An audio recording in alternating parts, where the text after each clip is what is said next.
Muy bien, y con respecto al tratamiento del control de la frecuencia cardíaca o el ritmo, tendríamos que valorar qué antiarrítmicos tenemos que dar. Pero en situaciones en donde el paciente no cumple con los criterios de CHAS-VAS, de todas maneras es de preferencia que se le realice un ecocardiograma para descartar que no haya presencia de trombos coronarios, como aquí lo estamos viendo. Este es un ecocardiograma completamente normal. Probablemente no lo habían visto todavía, pero el electrocardiograma se le puede complementar a este estudio. Y este estudio es bastante bueno porque puede ver las cámaras, cómo están latiendo. O sea, hipertrofia, presencia de coágulos, de trombos, entre otras cosas, ¿no? Estenosis mitral, insuficiencia aórtica, patologías valvulares. Este estudio es buenísimo. O sea, sería un estudio excelente para complementar el diagnóstico, ¿no? Entonces, en situaciones en donde el estudio sanguíneo todavía no está presente, la VH, pues en este caso podemos pedir este estudio, ¿no? Y tener, si tenemos a disposición o a la mano este estudio, pues hacerlo. Al fin y al cabo, este estudio es completamente manual, ¿sí? Es portable. Entonces, lo que están viendo ahorita, a comparación de la imagen pasada, aquí, en estas imágenes, aquí no estamos viendo trombos intracavitarios, pero en esta imagen de acá sí lo estamos viendo. Pero ojo, esta visión o este panorama que estamos viendo es diferente al de esta imagen de este lado, ¿no? Como se pueden dar cuenta, este lado del corazón está, la visión se ve como que está acostado el corazón, las cámaras del corazón, y este se da como que lo estamos viendo de cabeza hacia abajo, ¿no? Entonces podemos ver que hay un trombo en el lado derecho, ¿sí? Esta es la aurícula izquierda, ventrículo izquierdo, ventrículo derecho, y esta es la aurícula derecha, ¿ok? Este no es de un paciente con fibrilación auricular, pero solo los pongo como ejemplo, ¿no? Entonces, como se pueden dar cuenta, podemos ver hasta patologías tipo valvulares, además de ver patologías tipo cavitarias, ¿no? Hipertrofias, entre otras cosas, ¿no? Es un estudio muy bueno. Y este sí es de un paciente con fibrilación auricular. Vean la cámara izquierda de la aurícula, que desformó. Entonces, ese trombo puede librar un fragmento y ese trombo, ese fragmento chico, se puede ir hasta una arteria, la puede irse hasta la cerebral media y generar una trombosis, ¿no? Un evento vascular cerebral, ¿sí? Bien, ¿y qué pasa con los pacientes que se les encuentra el trombo? Ah, pues tenemos que valorar el riesgo, si le podemos dar un anticoagulante o no, ¿sí? Y entre otras opciones, ¿no? Entonces, recordar siempre esto, que en caso que los tiempos de coagulación no estén presentes, la VH, tenemos que esperarnos y tenemos ese estudio a la mano, hay que hacerlo, ¿no? Para descartar que no haya presencia de trombos intracavitarios, ¿sí? Entonces, ¿cuáles son los antiarrítmicos que tenemos a disposición de la mano? Pues depende de dónde se encuentren realmente. El tratamiento yo lo tomé de la guía ESC del año 2020, fue la última actualización, y también lo complementé con la plataforma Medscape. El tratamiento antiarrítmico se basa realmente en dos, que son de primera línea. Ahí es cuando podemos variar las opciones. Primero, antes que nada, tenemos los beta bloqueadores y tenemos los calcio antagonistas no dihidropirídicos, ¿sí? Los cardioselectivos. Si el paciente tiene antecedentes de asma, pues será la mejor opción dar un calcio antagonista en vez de un beta bloqueador por su efecto de broncoespasmo, ¿sí? Porque puede exacerbar al paciente con asma. Y ahí igual y aplica para cualquier paciente con EPOC y entre otras enfermedades tipo obstructivas a nivel pulmonar. El paciente no requiere cardioversión. En caso de que el paciente no esté inestable y no requiera de cardioversión, pues será correcto dar tratamiento anticoagulante, además de tratamiento antiarrítmico. ¿Cuáles son las opciones que tenemos? Metoprolol, que es un antiarrítmico clase 2, ¿sí? Y su función es básicamente prolongar la fase 4 del potencial de acción, ¿sí? Entonces, si prolongamos el potencial de acción, pues las descargas eléctricas, por así decirlo, el estímulo que viaja del nodo SA hacia el nodo B va a retardarse. Entonces, igual manera hay que tener en cuenta que su efecto adverso sería una prolongación del PR, que es la distancia básicamente de entre la aurícula y el ventrículo con relación a tiempos de despolarización, y podría el paciente desarrollar un bloqueo AV, ¿no? ¿Sí?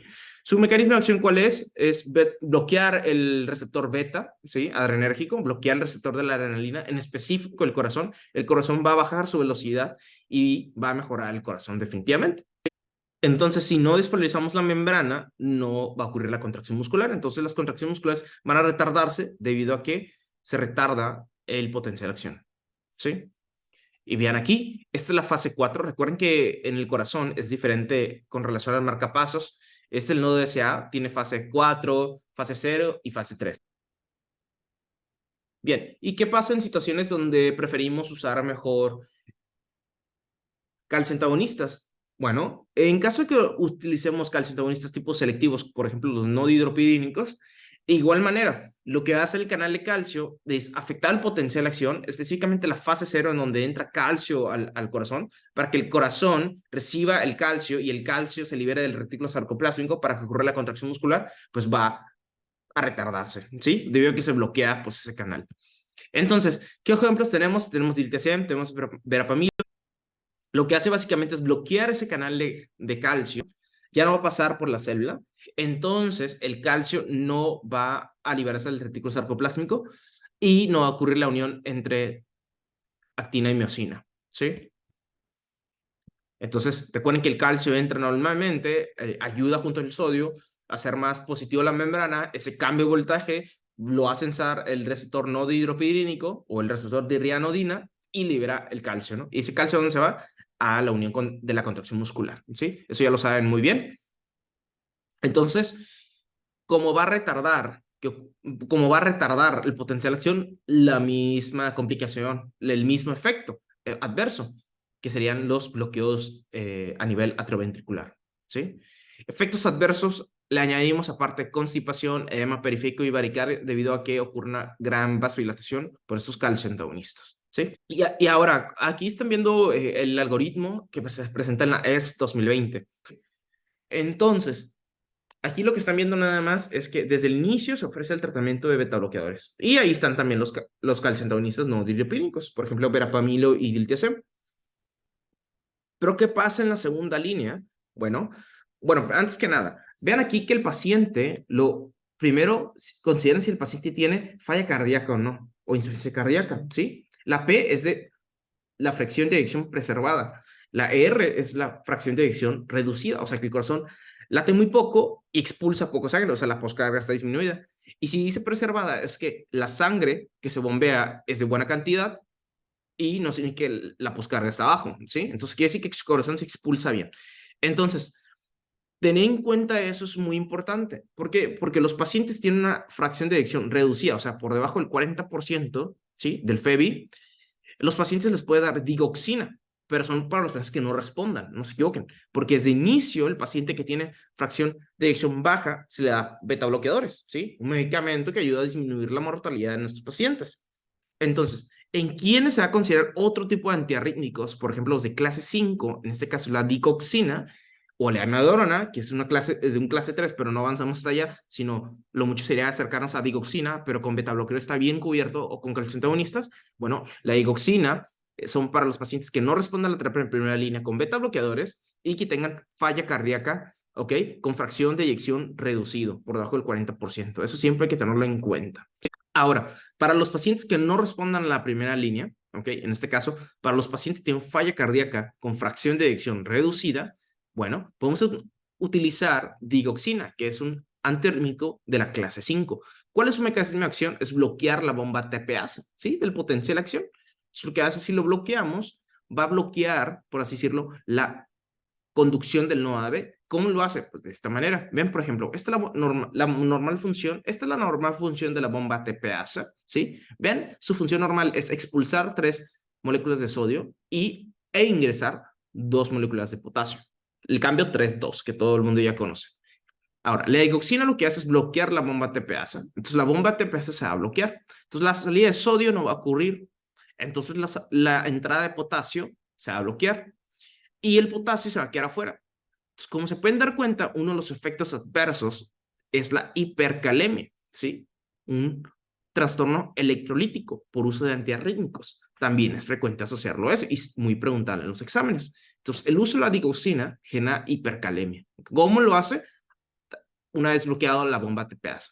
El cambio de salida de 3 moléculas de sodio y el ingreso de 2 de potasio se bloquean. Pero ¿qué va a pasar con los demás electrolitos? Bueno, va a haber un intercambio de calcio y de sodio. El sodio va a salir y el calcio va a ingresar, ¿sí? como si fuera a realizarse la contracción muscular, ¿sí? Ahora, esto de aquí es sumamente importante.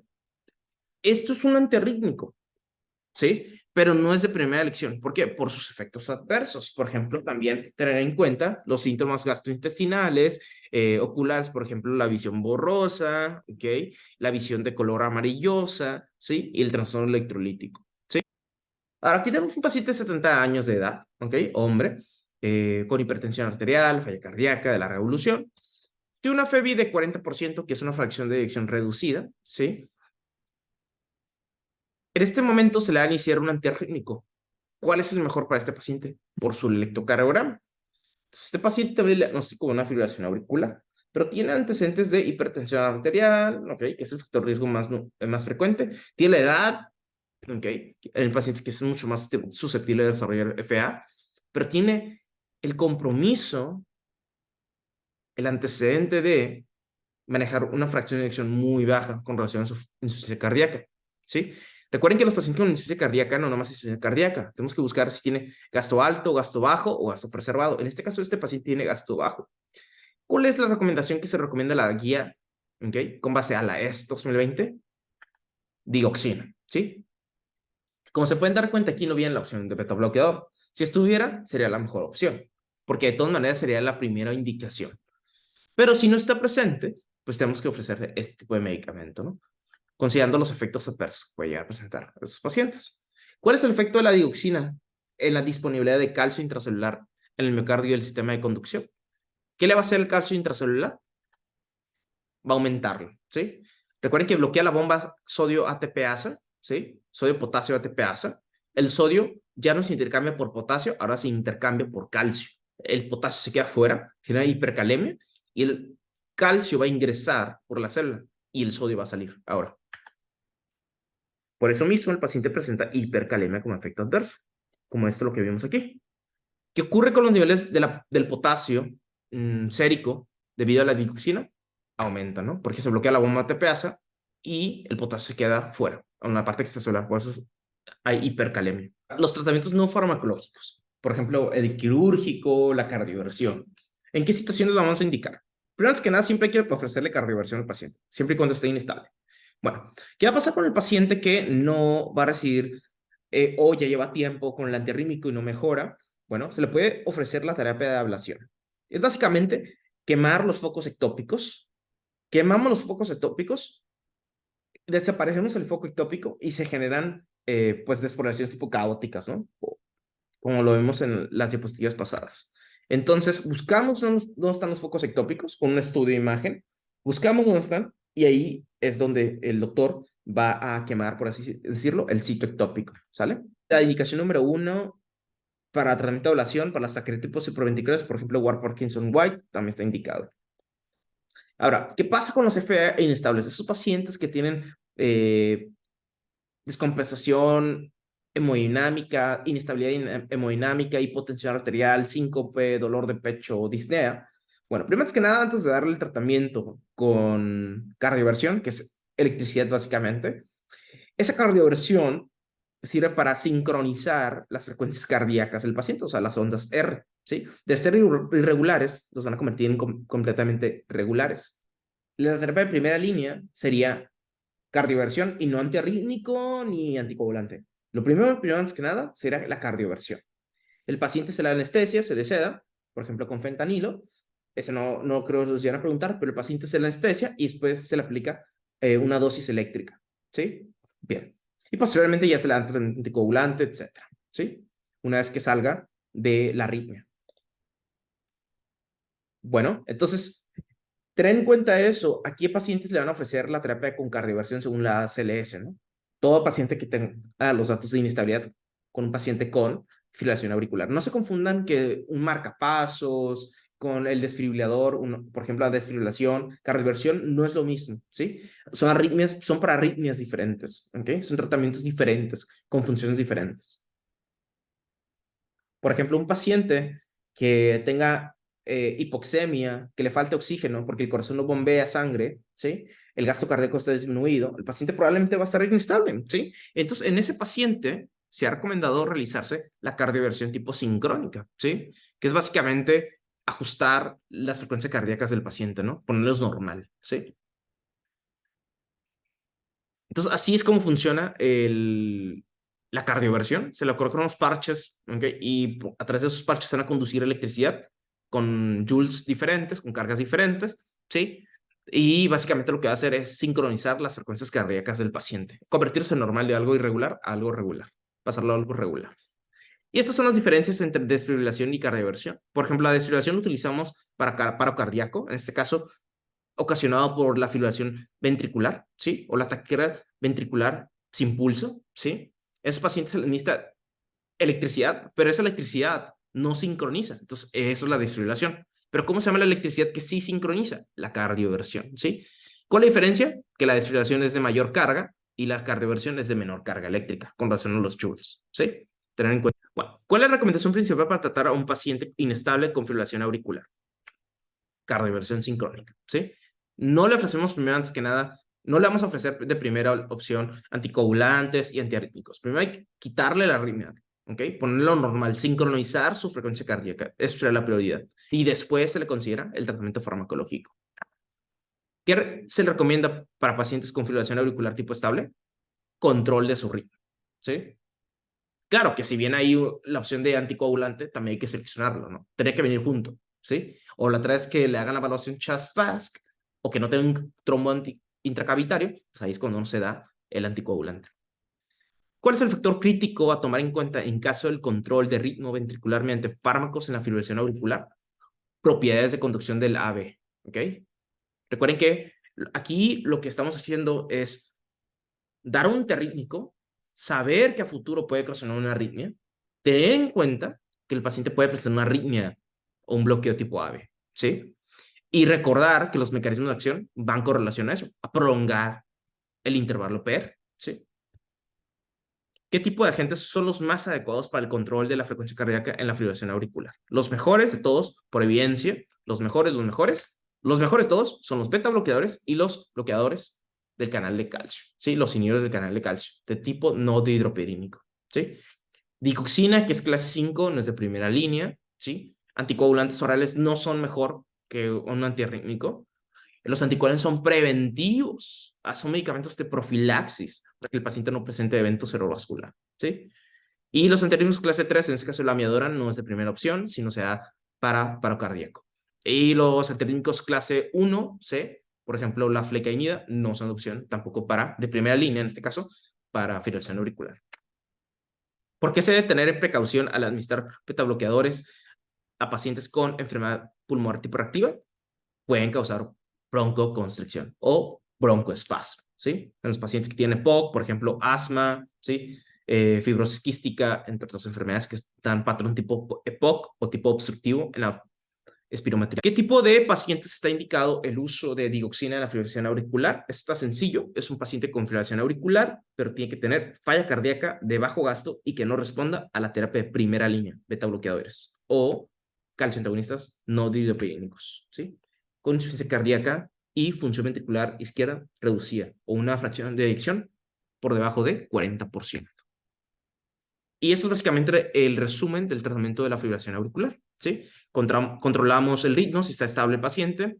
Si está muy inestable, considerar la opción de cardioversión de primera línea, posiblemente anticoagularlo y darle tratamiento antiarrítmico, ¿sí? En las primeras 48 horas, una vez hecho el diagnóstico. Y es un ejemplo de las dosis, pero dudo que sucedan a preguntar.